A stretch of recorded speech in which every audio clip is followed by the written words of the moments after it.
Hello friends, मैं mind study की तरफ से तुषार कक्षा 10 का मैथ पार्ट 2 लाया हूँ।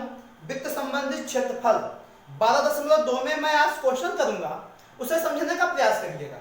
पहला क्वेश्चन दिया है कि 6 सेंटीमीटर त्रिज्या वाले एक वृत्त के एक त्रिज्यखंड का क्षेत्रफल ज्ञात कीजिए जिसका कोण 60 अंश है। थीटा दिया है 60 अंश, आर दिया है 6 सेंटीमीटर। मैं बोला था कि त्रिज्यखंड का फार्मूला होता है थीटा पान 360 पाई आर स्क्वायर। थीटा कितना 60 बटे 360, पाई का मान 22/7 आर स्क्वायर। आर कितना है 6 गुने 6, 6 छंगा 36, 6 से 6 कैंसिल, 6 दूनी 12, 6 दूनी 12 1 13, 132/7। यह क्या आ गया सेंटीमीटर स्क्वायर। किसका क्षेत्रफल आ गया? त्रिज्यखंड का क्षेत्रफल आ गया। दूसरा क्वेश्चन दिया है आपका, दूसरा क्वेश्चन दिया है एक वृत्त के चतुर्थांश का क्षेत्रफल ज्ञात कीजिए। मतलब एक वृत्त है उसके 4 भाग हैं। एक वृत्त है उसके कितने भाग हैं? 4 भाग हैं। एक वृत्त के 4 भाग, एक चतुर्थांश का पूछा है। पूरे वृत्त के केंद्र पे कितना अंश का कोण बनता है? 360। एक चतुर्थांश का कितना बनेगा? 90 अंश, क्योंकि 90 90 90 चतुर्थांश बराबर होते हैं। अगर एक का 90 अंश बनेगा तो 90 ये भी बनेगा, ये भी और ये भी और ये भी। बोला है कि चतुर्थांश का क्षेत्रफल ज्ञात कीजिए जबकि परिधि 22 सेंटीमीटर दिया है। परिधि कितना दिया है? परिधि दिया है 22 सेंटीमीटर। इस परिधि की सहायता से मैं पहले आर निकालूंगा। परिधि होता है 2 पाई आर बराबर 22। आर को रोकूंगा तो 22/2, यह पाई है नीचे हो जाएगा, 7/22 हो जाएगा। 22 से 22 कैंसिल, कितना आ गया? 7/2 आर आ गया। अब थीटा आपके पास 90 है, आर आपके पास 7/2 है। चतुर्थांश का क्षेत्रफल पूछा है तो थीटा पान 360, पाई का मान 22/7 आर स्क्वायर, मतलब 7/2 गुने 7/2। थीटा कितना 90, 9 4 36, 6 बार गया, 7 से 7 कैंसिल, 2 11 में 22, 11 7 77/6 दूनी 12। यह क्या आ गया? चतुर्थांश का क्षेत्रफल। या फिर आपका आंसर पाई में दिया रहेगा तो पाई में आप लिखिएगा। पाई का मान यहाँ 22/7 मत लिखिएगा, ठीक है। यह 2 नंबर क्वेश्चन था। 3 नंबर क्वेश्चन क्या है? 3 नंबर, क्योंकि इसके पहले मैं चतुर्थांश का क्षेत्रफल बता दिया हूं, त्रिज्यखंड का क्षेत्रफल कैसे निकलता है, कैसे क्या निकलता है। एक घड़ी के मिनट की सुई जिसकी लंबाई 14 सेंटीमीटर है। मतलब आप देखे होंगे जो मिनट की लंबाई होती है वह पूरा घड़ी के परिधि को छूती है। इसका मतलब आर दिया है, मिनट की लंबाई कितना दिया है आपके पास? 14 सेंटीमीटर। आर का मान कितना है? 14 सेंटीमीटर। सुई द्वारा 5 मिनट में आप बताइए कि जो घड़ी हो 12 खाने होते हैं, 12 खाने हैं तो एक चक्कर पूरा 360। एक खाने का पूछा है 5 मिनट, 12 खाने हैं तो एक खाने का हो जाएगा 36। थीटा कितना? 30 अंश। क्यों? क्योंकि 360 में यदि 12 का भाग दूंगा तो एक खाने का निकलेगा, एक खाने बराबर 5 मिनट, तो कितना हो गया? 30 अंश। क्या बोला है कि 5 मिनट द्वारा रचित क्षेत्रफल ज्ञात कीजिए। तो 30/360, पाई का मान 22/7, 14 गुने 14। यह क्या है? क्षेत्रफल। 12 आ गया, ठीक है। 7 दूनी 14, 2 6 12, 2 3 6, 2 7 14, तो कितना आ गया? 7 दूनी 14, 7 दूनी 14 1 15/3। 5 मिनट वाला। अगर 10 मिनट बोला होता तो 30 के बजाय में थीटा कितना लेता? 60 अंश लेता। यह 3 नंबर क्वेश्चन था। 4 नंबर क्वेश्चन जो है वो देखिए। 4 नंबर क्वेश्चन, 4 नंबर क्वेश्चन है विद्यार्थियों, 10 सेंटीमीटर त्रिज्या वाले वृत्त की कोई जीवा केंद्र पे समकोण अंतरित करती है। मतलब कि आर दिया है 10, एक जीवा है 10 सेंटीमीटर दिया है, 10 सेंटीमीटर त्रिज्या वाले एक जीवा केंद्र पे समकोण अंतरित करती है, मतलब 90 अंश अंतरित करती है, समकोण अंतरित करती है। तो बोला है कि संगत लघु वृत्तखंड, संगत दीर्घ त्रिज्यखंड। वृत्तखंड पूछा है लघु और त्रिज्यखंड दीर्घ पूछा है। मतलब पहले ये निकालना है। ये बोले तो लघु वृत्तखंड, ये कैसे निकलेगा? यदि पूरे त्रिज्यखंड में त्रिभुज का क्षेत्रफल माइनस कर दिया जाए तो यही तो बचेगा। तो मैं फार्मूला लिख रहा हूं, लघु त्रिज्यखंड का क्षेत्रफल माइनस त्रिभुज का क्षेत्रफल। त्रिभुज समकोण है।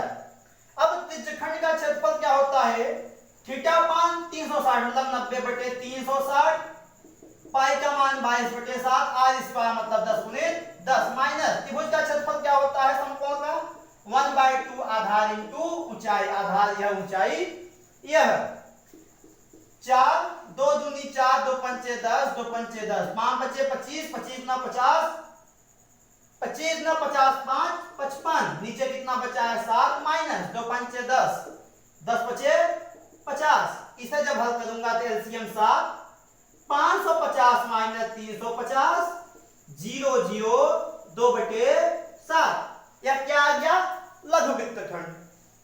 अब हमें यह बताइएगा, बोला है दूसरा कि दीर्घ त्रिज्यखंड, दीर्घ त्रिज्यखंड यह लघु त्रिज्यखंड है। दीर्घ त्रिज्यखंड जब 90 निकाल दूंगा तो यहां से आगे कितना बचेगा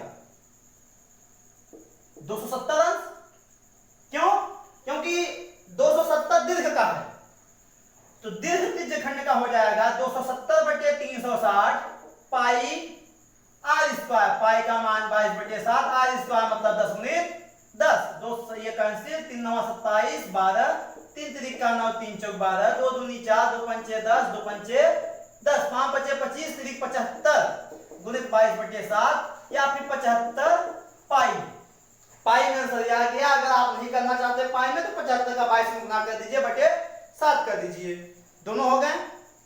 अब 5 नंबर दिया है कि त्रिज्या 21 सेंटीमीटर वाले वृत्त का चाप केंद्र पे 60 अंश का कोण आंतरित करता है। देखिएगा अगला सवाल क्या है, सब सवाल अच्छे समझे चलिए, इसके पहले वाला आप वीडियो देखिए तब समझ में आएगा कि त्रिज्यखंड क्या है, वृत्तखंड क्या है, कैसे निकलता है। 21 सेंटीमीटर त्रिज्या वाले एक चाप केंद्र पे 60 अंश का कोण बनाता है,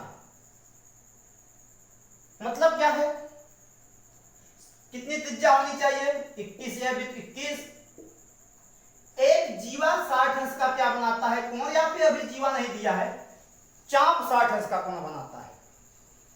ज्ञात कीजिए चाप की लंबाई, मतलब ये ज्ञात करना है।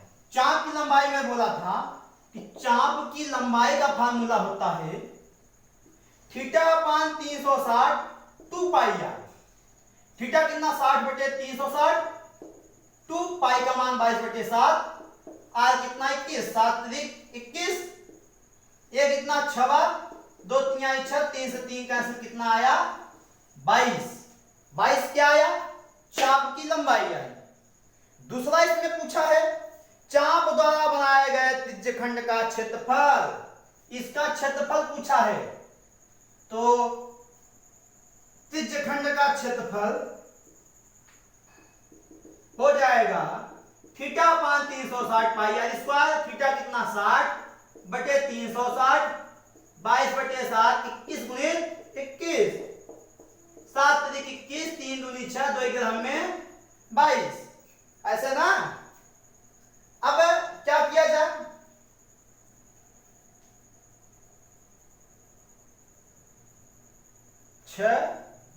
कितना कटा था 7 6 बार आया, 2 3 6 3 से ठीक है, ठीक है, तो हो गया कितना बचा 11 गुणित 21, 11 कम 11 11 ना 22, 22 से 23, यह क्या आया त्रिज्यखंड का क्षेत्रफल।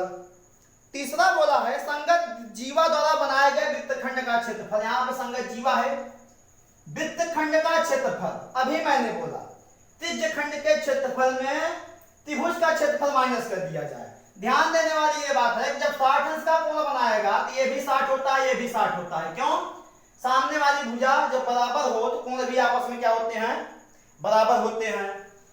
सब कौन सा त्रिभुज बना, समबाहु त्रिभुज बना। तो याद रहे वृत्तखंड का क्षेत्रफल, त्रिज्यखंड का क्षेत्रफल कितना आया है 231, माइनस त्रिभुज का क्षेत्रफल क्या होता है समबाहु का √3/4 भुजा स्क्वायर, 21 गुणित 21, 231 माइनस 21 के सम में 2 1 कम 2 2 दूनी 4 2 दूनी 4 √3/4, यही आप लिख दीजिए, ठीक है। क्या नंबर था 4 नंबर क्वेश्चन था, सॉरी 5 नंबर क्वेश्चन थे। 5 नंबर क्वेश्चन में इतने क्वेश्चन आपके बने हैं। उम्मीद है कि 12.2 में जितने भी क्वेश्चन बने हैं 1 से 5 तक समझ में आया होगा। समझ में यदि नहीं आया है तो इसके पिछले वाले आप वीडियो देखिए, उसमें मैं अच्छी तरह समझाया हूं किसे कहते हैं वृत्तखंड, त्रिज्यखंड। देखने के बाद आप 12.2 लगाइएगा। गर्मी बहुत है, उम्मीद है कि आप स्वस्थ होंगे। और सब्सक्राइब, लाइक, शेयर जरूर किया करिए। यही आपका आशीर्वाद और प्यार बना रहे, इसके लिए धन्यवाद।